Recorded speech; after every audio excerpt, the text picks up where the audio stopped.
Yo, what's going on, Planet S.O.N family? It's your main man, JD. Thank you for tuning in. This is Drinks with JD.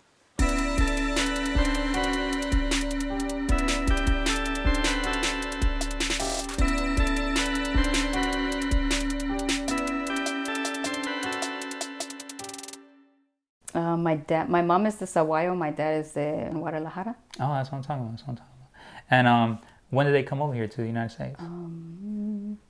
Well, my dad was a little playboy, so he's been here crossing the border when there was no border since he was like a teen. So, oh, wow. And then my mom came here in the 70s. When she came here, she said rent was like $100. Yeah. I mean, it was like she had like her own like big old luxurious apartment, and it was $100. So wow. Here in San Diego. Yeah. So this was their only stop. They didn't want to go anywhere else, like Texas or somewhere up north in California. Like this is where they landed and set roots. I think my dad did business in Texas. I just really never like try to talk to him about that a lot. I just remember how the way I have my attitude is kind of how my dad has it. Like, ain't nobody gonna stop me. So my mom was telling me one day that when they crossed the border, they were driving in a truck. Yeah. And she said that the border was this high. So it was kind of like, if you see it like this, right? But you're like that was the border.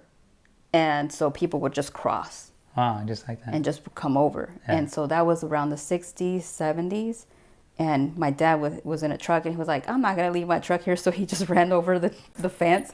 And he got into America, and that's it. That's something I would do. Yeah. So it's like when my mom told me that, I was just like, oh yeah. So the apple doesn't fall far from the tree. Exactly. No, but yeah. So if you look at Barrio Logan, that's how many people would cross. No, yeah, exactly. And that's something that I guess some people don't see it like that. And I guess it piggybacks to what I was saying, how people don't really see that aspect, or certain people in certain regions in America. I mean, we're talking about an entire country, but we all see different things. We all have different norms, but yet we all fall under a federal law or federal guidelines, where like a kid who was born in Maine, right? And like nowhere Maine, somewhere as far as possible from San Diego, California, I mean, his perspective of what a Mexican American is and how, we help this country, that's completely different compared to a kid born here in San Diego, and I just think that we should, I guess you could say, become more educated on what exactly it is to be multicultural, a multicultural country, because let's say the Olympics, right? You see the Olympics, right? So beautiful every 4 years, right? And you see the Japanese team, right?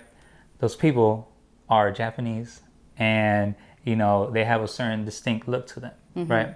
And the Germans, they have the German team, right? And they have a certain distinctive look, right? So now you look at the Americans, and we're all different colors, we're all different religions, we're all different everything, and that's beautiful to me, that we all live together, and we even win together. From, let's just say in sports, let's just talk about that, like in sports, we're so badass together, we get the gold, we always collect championships. And that's what should be highlighted when we go into, let's say, the political aspect of America, how like, we want to do something or change laws that affect people in different regions of America.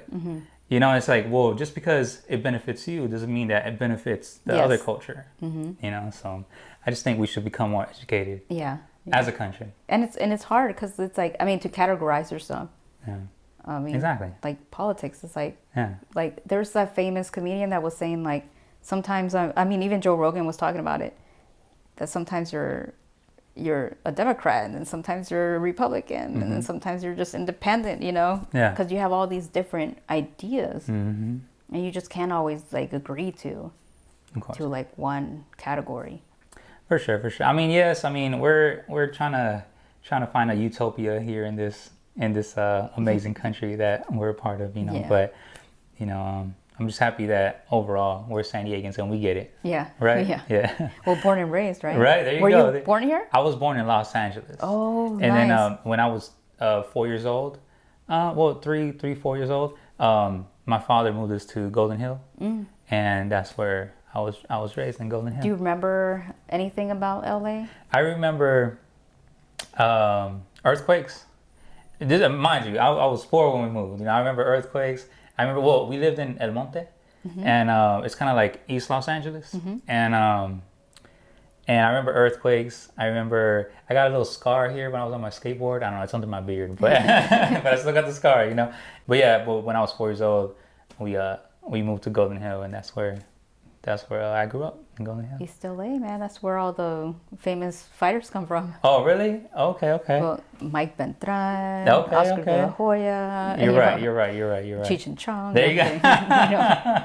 No, you're right. Okay, so as a San Diegan, are you a Padres fan? Of course. Okay. Since you were little? Yeah.